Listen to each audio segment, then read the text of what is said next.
Student, welcome to my YouTube channel. जो general organic chemistry का last lecture था उसमें हमने एक इलेक्ट्रॉन डिस्प्लेसमेंट इफेक्ट पढ़ा था, दैट इज़ इंडक्टिव इफेक्ट, जिसमें सिग्मा इलेक्ट्रॉन डिस्प्लेस हो रहे थे, ओनली सिंगल बॉन्ड कंसिडर किए थे। बट जो नेक्स्ट इफेक्ट है that is electromeric effect. Electromeric effect में हम पढ़ेंगे डिस्प्लेसमेंट ऑफ इलेक्ट्रॉन्स। जो इलेक्ट्रॉन डिस्प्लेस होंगे वो पाई इलेक्ट्रॉन्स होंगे। ये टेम्पररी इफेक्ट होता है, इसके कुछ करेक्टरिस्टिक्स होते हैं, दैट इज़ ये टेम्पररी इफेक्ट होता है। इसमें ये इफ़ेक्ट उनमें ही लगेगा जिनमें दो एटम्स के बीच में डबल बॉन्ड और ट्रिपल बॉन्ड होगा। ये इफ़ेक्ट तब लगेगा जब अटैकिंग रिएजेंट की रिक्वायरमेंट हो, दैट मीन जब हमने मल्टीपल बॉन्ड और डबल बॉन्ड पे अटैक करवाना हो। तो डेफिनेशन क्या बनती है? It is the phenomena of movement of electrons from one atom to another. एक एटम से दूसरे एटम तक हमने इलेक्ट्रॉन की मूवमेंट करवानी है, किनमें? जिनमें मल्टीपल बॉन्ड हो। मूवमेंट तब करवाएंगे at the demand of attacking reagent. For example, मैंने यहाँ पे एक कार्बोनिल ग्रुप लिया और इस पे अटैक करवाना है न्यूक्लियोफाइल का। जनरली हम बोल देते हैं यहाँ पे मैंने एक एटम का अटैक कराना है जिस पे नेगेटिव चार्ज है। तो नेगेटिव वाला ऑलवेज उधर ही अटैक करेगा जहाँ पे इलेक्ट्रॉन डेफिशिएंसी हो। नेगेटिव वाला वहाँ ही अटैक करता है जहाँ पे इलेक्ट्रॉन डेफिशिएंसी हो। तो यहाँ पे तो हमें दिख रहा है तो डबल बॉन्ड है, किसी पे कोई प्लस चार्ज नहीं है, कोई माइनस चार्ज नहीं है। अगर किसी पे प्लस चार्ज होगा तो दैट मीन वो इलेक्ट्रॉन डेफिशिएंट होगा, अगर किसी पे नेगेटिव चार्ज होगा दैट मीन वो इलेक्ट्रॉन रिच होगा। तो अटैकिंग रीजन ने अटैक करना है, अटैक करने के लिए उसे एटम इलेक्ट्रॉन डेफिशिएंट एटम की रिक्वायरमेंट है। तो in case of carbon and oxygen, oxygen is more electron negative in nature. Oxygen is more electron negative in nature. तो ये जो इलेक्ट्रॉन है इसकी तरफ मूव हो जाएंगे। अगर ये दोनों इलेक्ट्रॉन इसकी तरफ मूव हो गए तो कार्बन पे आ गया पॉजिटिव चार्ज और ऑक्सीजन पे आ गया नेगेटिव चार्ज, क्योंकि ये वाला बॉन्ड इधर शिफ्ट हो गया। जब अब इसे इलेक्ट्रॉन डेफिशिएंट एटम मिल गया, अटैकिंग रीजन को इलेक्ट्रॉन डेफिशिएंट एटम चाहिए था, इसने इस पे अटैक कर दिया। तो यही हमने बोला है कि किनमें अकर होता है, जिनमें मल्टीपल बॉन्ड्स हो। कब होगा? जब अटैकिंग रीजन की रिक्वायरमेंट होगी। तो जब ये अटैक करेगा तो इस टाइप का प्रोडक्ट जो होगा वो फॉर्म होगा। तो ये टेम्पररी क्यों है? टेम्पररी अगेन ये फॉर्म हो सकता है कैसे? अगर ऑक्सीजन पे जो नेगेटिव चार्ज आया था वो इधर इलेक्ट्रॉन शिफ्ट कर दे और ये जो है वो रिमूव हो जाएगा।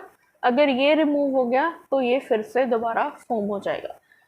That's why it is called temporary effect. Temporary effect ये जनरली हम अपनी कन्विंस के लिए, रिएक्शन को होने के लिए, हमें पता है कि ये न्यूक्लियोफाइल है, न्यूक्लियोफाइल ने वहीं अटैक करना है यहाँ पे इलेक्ट्रॉन डेफिशिएंसी हो, तो इसलिए हम इलेक्ट्रॉन डिस्प्लेसमेंट करवाते हैं।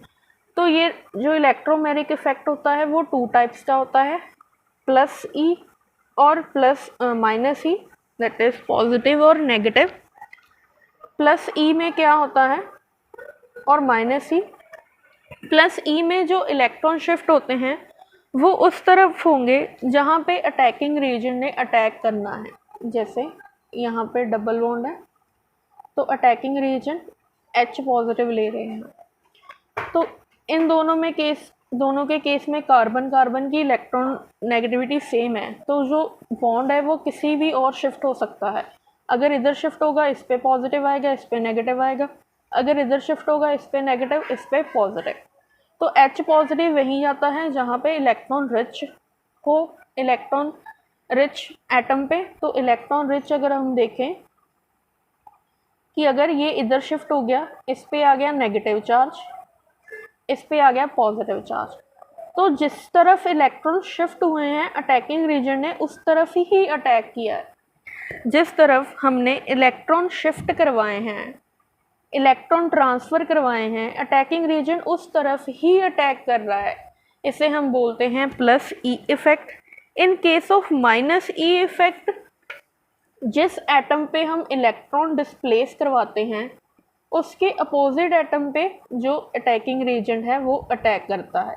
जैसे हमने ये पहले एग्जांपल की है, हमने इलेक्ट्रॉन जो शिफ्ट करवाए हैं वो ऑक्सीजन पे करवाए हैं ट्रांसफ़र, बट जो एटम अटैकिंग रीजन ने अटैक किया है उसके साथ वाले एटम पे, तो इसे हम बोलते हैं नेगेटिव ई इफ़ेक्ट। तो इंडक्टिव इफ़ेक्ट और इलेक्ट्रोमैग्नेटिक इफ़ेक्ट में डिफरेंस क्या है? जो इंडक्टिव इफ़ेक्ट होता है वो परमानेंट होता है। परमानेंट जैसे क्लोरीन ने अगर इलेक्ट्रॉन एक बार ले लिए तो वो अगेन वापस नहीं करेगा। इसमें जो है ये टेम्पररी इफ़ेक्ट होता है, अगेन ये फॉर्म हो सकता है। तो जो इंडक्टिव इफ़ेक्ट होता है वो उनमें होता है जो अनसैचुरेटेड होते हैं, सिंगल बॉन्ड हो। इलेक्ट्रोमैग्नेटिक उनमें होता है जिनमें अनसैचुरेटेड कंपाउंड्स होते हैं, दैट इज़ डबल बॉन्ड और सिंगल बॉन्ड कंपाउंड्स। तो हमें in case of inductive effect हमें कोई बाहर से अटैकिंग रीजेंट अटैक नहीं करवाना पड़ता। तो जैसे हमने पढ़ा था कि अटैकिंग रीजेंट कोई भी अटैक नहीं करवा रहे, एक सब्सटीट्यूट ना लगा होता है तो वो ही इलेक्ट्रॉन को डिस्प्लेस करता है। बट इन दिस केस हमें बाहर से अटैक करवाना पड़ता है तभी इलेक्ट्रॉन डिस्प्लेस होते हैं। तो इसकी ये रिक्वायरमेंट है। इसमें जो है वो पार्शली इलेक्ट्रॉन मूव होते हैं, मतलब पार्शल नेगेटिव चार्ज आता है और पार्शल पॉजिटिव आता है। सेपरेशन ऑफ चार्जेस होते हैं बट पार्शल सेपरेशन होते हैं, कम्प्लीटली पुल नहीं होता। बट इन केस में जो सबस्ट्रेट होता है, जो सबस्ट्रेट अटैक करवा, ये रेजेंट है तो इस पे अगर ये अटैक करेगा तो इस पे प्रॉपरली नेगेटिव और इस पे प्रॉपरली पॉजिटिव चार्ज आएंगे। तो आयंस प्रॉपर फॉर्म होते हैं पॉजिटिव और नेगेटिव, इसमें पार्शल आयंस होते हैं इंडक्टिव इफेक्ट में। तो ये था इलेक्ट्रोमैग्नेटिक इफेक्ट, डिफरेंस भी हो गया इंडक्टिव और इलेक्ट्रोमैग्नेटिक इफेक्ट में। नेक्स्ट टॉपिक में हमने डिस्कस करना है रेजोनेंस, और उसे हम मीजोमेरिक इफेक्ट भी बोलते हैं। रेजोनेंस सबसे इम्पॉर्टेंट इफेक्ट होता है, वैसे तो ये सभी इम्पॉर्टेंट इफेक्ट हैं। जब आप हायर स्टडी करेंगे तो उनमें ये ज़्यादा वास्ट होता जाएगा टॉपिक, तो ये इम्पॉर्टेंट इफेक्ट होते हैं। आई होप आपको ये टॉपिक समझ आया होगा। Thank you for watching. Like share subscribe करना।